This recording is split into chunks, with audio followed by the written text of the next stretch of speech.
So you'll find that your pieces don't line up. And most people take a Dremel tool and cut these down or cut this down.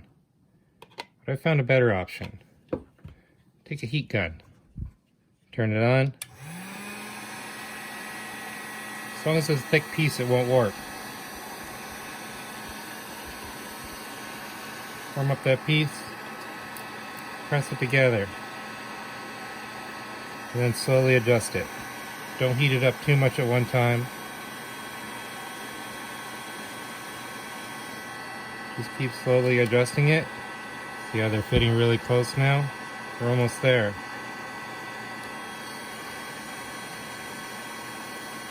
You can spend 10 minutes dremeling down pieces and messing them up because they start to melt with the Dremel.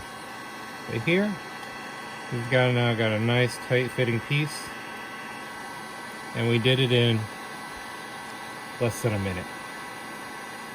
Thanks for watching.